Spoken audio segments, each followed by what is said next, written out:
and a string of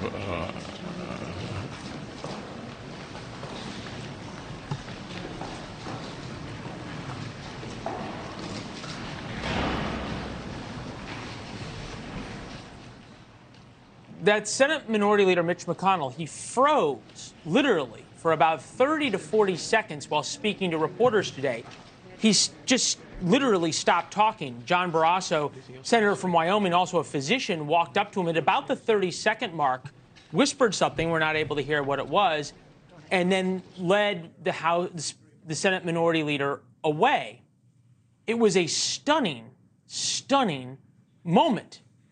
A couple of minutes later, Mitch McConnell was then led back out to speak with reporters. Take a look. You address what happened at the start of the press conference, and was it related to your injury from earlier this year where you suffered a concussion? Is that I'm fine. You find you're fully able to do your job? McConnell is among the older, but certainly not the oldest of our dear leaders. Dianne Feinstein is 90, Joe Biden 80, Hal Rogers 85. Donald Trump's getting up there as well. We could go on. But now that mental acuity is a bipartisan issue or a bipartisan problem, maybe we can have an honest conversation about it. It's an issue with another senator, of course, John Fetterman, who suffered a near-fatal stroke last year. Really, like the 95, 95, 95.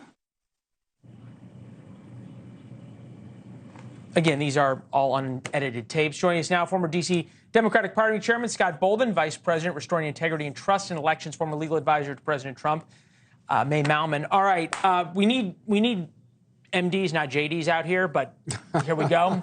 Go to war with the army you have. Look, okay, we can all agree that the framers left two things out, term limits and age limits, because they didn't think they needed them. But at the same time, Scott, how are Democrats going to talk about Mitch McConnell, which you know they're going to because they don't like Mitch McConnell? Understand it's partisan. How are they going to talk about Mitch McConnell, okay, if they're not going to open up and talk about Joe Biden's moments?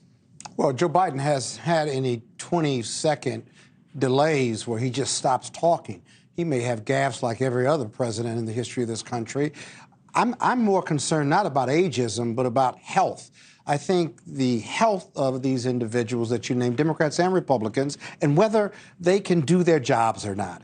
And right now, I got to tell you, what I saw on that tape was someone that looked disheveled. Yeah. He looked pale. No, he was sweating when he came. He was sweating. But hold on. But you said you haven't had any problems with. Hold on. You said you hadn't seen any problems with President Biden. Just take a listen to a couple of the senior moments he's had recently.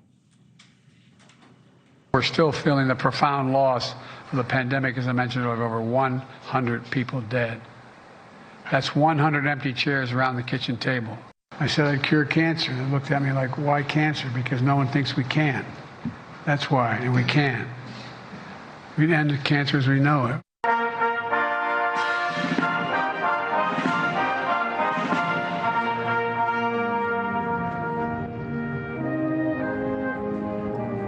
Americans died.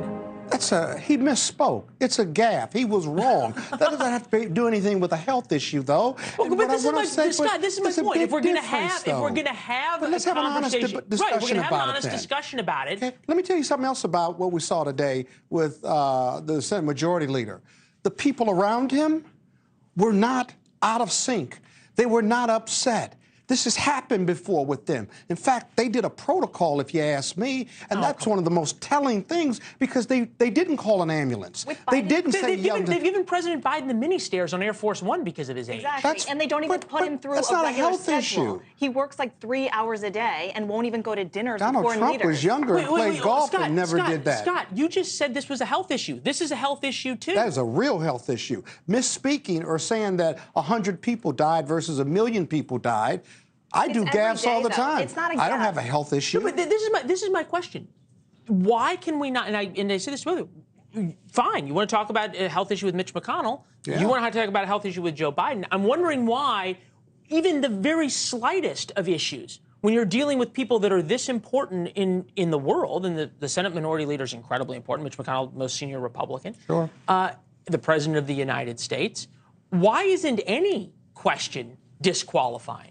Well, it isn't disqualifying because the president, unlike other elected officials, he gets a health exam and a full body and mind exam. I'm sorry, a full review by his medical team But we don't at the Naval Academy, or at the Naval Observatory, or whatever that hospital is. For sure. And then they give us a brief summary where now Representative Ronnie Jackson said that President Trump was the most healthy person that he's ever seen in his life. Yeah. But And his private doctor said something even better than that. I'm going to go out We on a can limb agree here. on that. I'm going to go out on a limb here and say I think I made my point. yeah, I think also, for me, it's not actually a mental acuity issue. Age is its own issue because if you're at a certain age, you're not going to live to see the policies that you enact. So I think as Americans, we should be caring about age as a number, not even as whether you're all there, because I actually think that Mitch McConnell, even if he suffered an acute stroke, he actually has such a command of the Senate, he could maybe do it. But it is age as a number that we as Americans should be. His health is a condition. I'm hearing. We're going to run that tape. You run that tape. That is a sick man. Well, and thanks for watching. Go to newsnationnow.com to find NewsNation on your television provider. And don't forget to subscribe. Click the red button to get more of NewsNation's fact-driven, unbiased coverage.